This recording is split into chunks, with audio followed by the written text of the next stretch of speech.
Bismillahirrahmanirrahim. Assalamualaikum warahmatullahi wabarakatuh.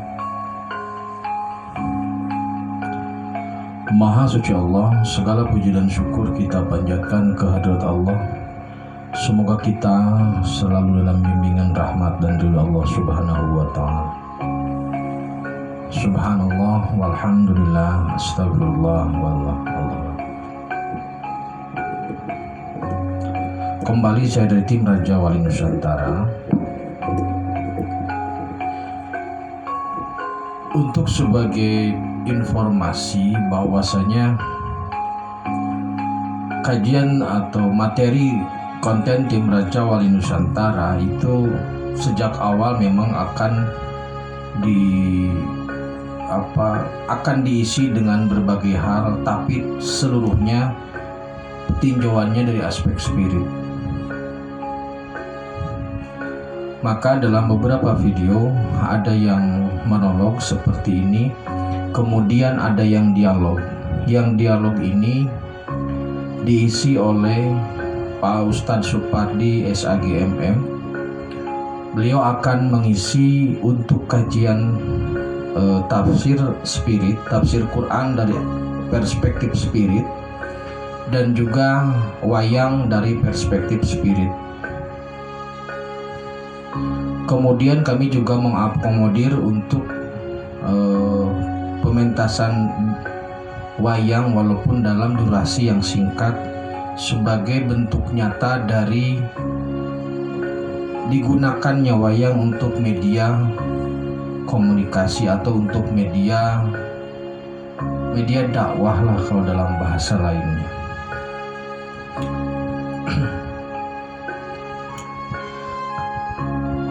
Jadi tidak ada pembelokan ataupun kehabisan materi, tidak ada sebenarnya. Sejak awal juga di Raja Wali Nusantara itu ada penjelasan terkait sosok, ada juga yang terkait dengan sabda. Nah, yang dikembangkan adalah sabdanya, namun dalam bentuk dialog. Pada kesempatan kali ini saya akan menyampaikan terkait kandidat Imam Mahdi.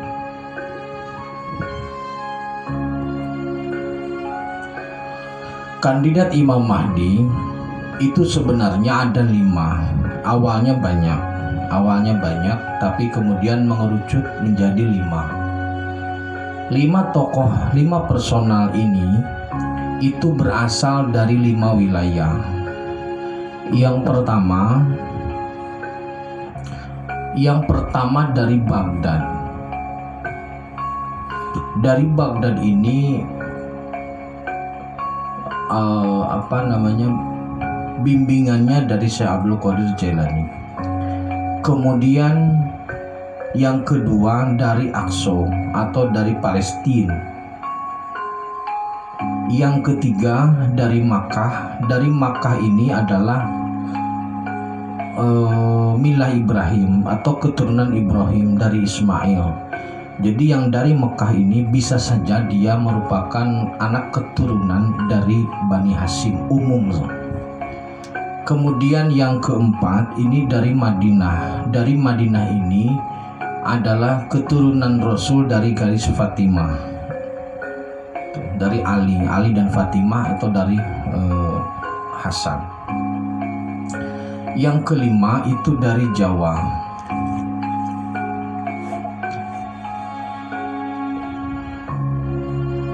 Yang dari Baghdad itu jadi yang 5 ini berkompetisi untuk menjadi IM atau Imam Mahdi. Untuk menjadi IM itu harus menguasai 5 aspek. Aspek pertama tauhid, aspek kedua syariat, yang ketiga ekonomi atau tata kelola keuangan, yang keempat tata kelola negara, dan yang kelima budaya. Dari Baghdad itu hanya menguasai syariat, sehingga kalah dalam kompetisi. Kemudian yang dari Makkah atau Mekah Mekah dan dari Mekah itu juga sama, hanya menguasai syariat. Kemudian yang dari Madinah, yang Duriyah itu pun demikian, hanya menguasai syariat. Nah, yang dari Aqsa atau dari Palestina itu sebenarnya yang awalnya akan digadang sebagai Imam Mahdi itu adalah Nabi Isa itu sendiri. Jadi info dari langit mengatakan bahwasanya yang digadang untuk menjadi Al-Mahdi dari wilayah Palestina atau Al-Aqsa itu adalah Nabi Isa, karena memang Nabi Isa lahir di sana. Tetapi Nabi Isa pun tidak jadi turun karena faktor banyak hal lah, terkait dengan identitas, terkait dengan segalanya, banyak hal. Kemudian yang diambil adalah yang bisa menguasai atau yang lulus untuk menjadi seorang Imam Mahdi itu adalah asuhannya Kanjeng Sunan Kalijaga. Kenapa? Karena Kanjeng Sunan Kalijaga ini, tanah Jawa ini itu memiliki ketauhidan yang lebih tinggi daripada Arab. Di Arab hampir semuanya itu terjebak pada wilayah syar'i. Tetapi di Jawa itu tauhidnya sudah pada proses manunggaling kaula Gusti. Jadi di Jawa manunggaling kaula Gusti itu sebagai satu referensi dalam kehidupan. Sedangkan di Arab masih banyak atau masih terjebak pada ruang ibadah.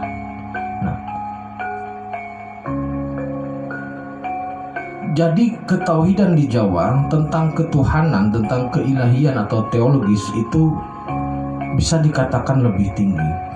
Ketika seseorang sudah menuju atau sudah mencapai manunggaling kaula Gusti, maka nanti efeknya itu akan merambah ke bidang ekonomi, akan merambah ke bidang budaya. Jadi ketika seseorang sudah manunggal dengan Gustinya, maka kehidupan ekonominya akan dipengaruhi oleh cahaya ketuhanan.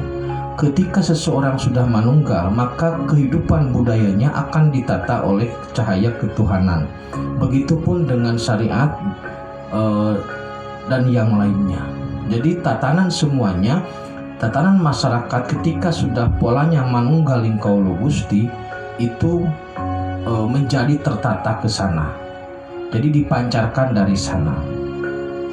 Kesadaran uluhiyah ini, kesadaran teologis ini di Jawa lebih tinggi gitu. Nah, 5 aspek ini dimiliki oleh orang Jawa, sehingga orang Jawa ini layak untuk menjadi sebagai pemimpin meneruskan risalah Rasulullah. Jadi kalau beranggapan bahwa orang Jawa tidak memiliki kualifikasi, sebenarnya salah. Dari dulu cerita terkait dengan kehebatan spirit orang Jawa itu sudah diakui lah seperti itu. Jadi bagi orang Jawa, kehidupan itu tidak hanya terbatas pada berpisahnya ruh dengan jasad. Manunggaling kaula Gusti atau ketauhidan ini di Jawa merata gitu. Maksudnya tidak hanya terbatas pada kalangan ulama tertentu, tetapi juga memasyarakat, walaupun tidak semuanya sampai. Belum semuanya sampai atau ada yang terjebak di dimensi yang lain. 5 aspek ini, tauhid, ekonomi, syariat, budaya, tata kelola negara, ini mutlak harus dimiliki oleh seorang Imam Mahdi. Maka dari awal, video awal saya terkait dengan IM, sosok ini ditembak atau dipandang oleh Kanjeng Jayabaya itu sebagai SP, sebagai Ero Cokro. Tapi sebenarnya Jayabaya menembak ini. Jayabaya itu sudah mengakui bahwasanya dia tidak bisa menembus sosok SP. Jadi ketika di zaman Kadiri itu, ketika kami bertanya kepada Jayabaya apakah beliau bisa melihat sosok SP, jawabannya tidak. Hanya gambaran besar, tapi tidak bisa menembak sosok. Karena sosok itu sangat sangat fleksibel waktu itu. Berbeda dengan ramalan Jayabaya ketika menegaskan bahwa Jawa akan berkalung besi atau akan realnya adalah rel kereta api. Tetapi ketika menembak seorang sosok, Jayabaya tidak mampu. Itu tidak mampu. Kami berani memastikan Jayabaya tidak mampu menembak sosok seorang SP. Makanya gambarannya sangat umum. Nah, tetapi Jayabaya dan beberapa tokoh Jawa yang lain itu meyakini bahwa ke depan sosok yang muncul itu adalah sosok dari Jawa. Kenapa? Karena Rasulullah adalah nabi terakhir, rasul terakhir, maka selanjutnya itu yang memimpin adalah seorang wali. Wali itu tanahnya ada di Jawa. Tanah kewalian itu Jawa. Maka mereka meyakini sosok SP yang dimaksud adalah nanti akan muncul dari tanah Jawa. Kualifikasi yang dimiliki oleh orang-orang Jawa itu sudah lengkap. Majapahit sudah membuktikan teori tata kelola negara. Kemudian Demak juga sudah, kemudian Pajang juga sudah membuktikan hal itu, Mataram dan yang lain-lainnya. Jadi tata kelola negara bagi rakyat Jawa, bagi masyarakat Jawa itu suatu hal yang biasa. Hal yang biasa. Aspek ekonomi pun demikian. Kemudian budaya sudah jelas. Kemudian syariat juga sudah jelas.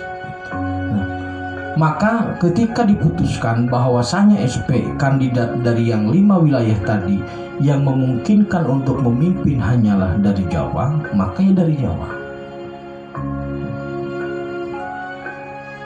Ini merupakan tidak banyak pihak yang berani mengatakan bahwa Imam Mahdi akan lahir dari atau akan muncul dari tanah Jawa. Maka sebagian besar orang memisahkan antara seorang Imam Mahdi dengan SP untuk cari aman sebenarnya. SP dari tanah Jawa, Imam Mahdi dari tanah Arab.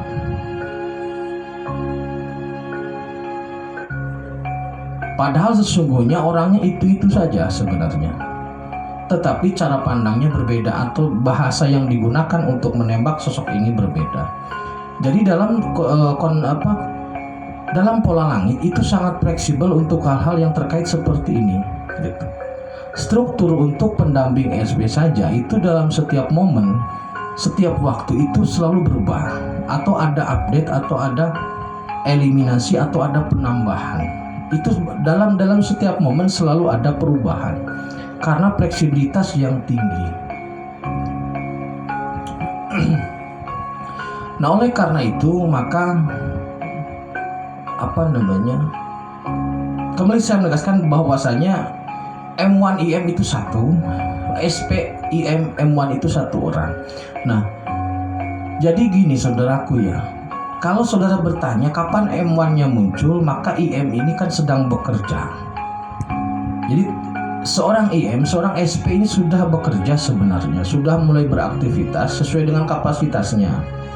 Nah, ketika sudah bekerja, sudah dalam proses, sudah berjalan bekerjanya atau aktivitasnya sudah berjalan, maka nanti secara otomatis kapasitasnya, fasilitasnya dalam hal ini keuangannya itu akan nempel atau akan mengikuti.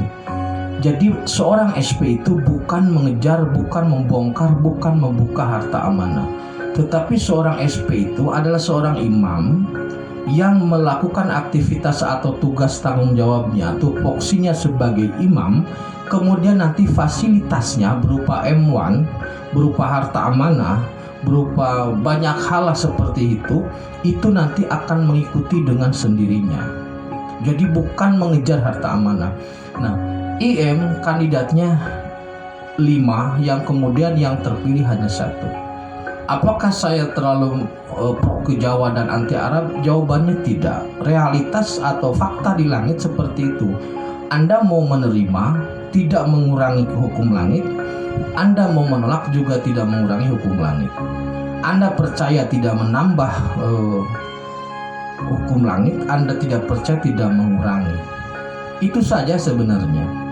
Tidak ada yang berani mengatakan bahwa Imam Mahdi dari Jawa. Kenapa saya berani mengatakan itu? Karena itu karena infonya seperti itu. Kalau Anda ingin mengetahui infonya, ya Anda harus tembus ke langit dulu. Karena dokumen tidak mampu menembus hal ini. Kalau seandainya kita hanya membuka dokumen yang umurnya 1000 tahun, itu tidak akan tembus untuk urusan Imam Mahdi. Saya berani pastikan itu. Karena fleksibilitasnya sangat tinggi terkait dengan pemimpin ini.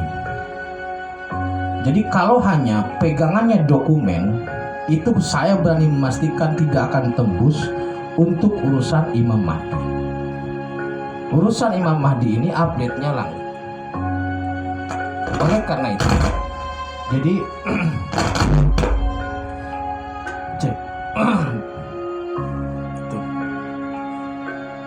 demikian, terima kasih. Oke, jadi sekali lagi, dokumen tidak akan bisa menembus terkait dengan Imam Mahdi. Harus tembus langit baru bisa menembus fakta tentang Imam Mahdi. Demikian, terima kasih. Tetap tingkatkan iman dan amal soleh. Akhirul kalam. Assalamualaikum warahmatullahi wabarakatuh.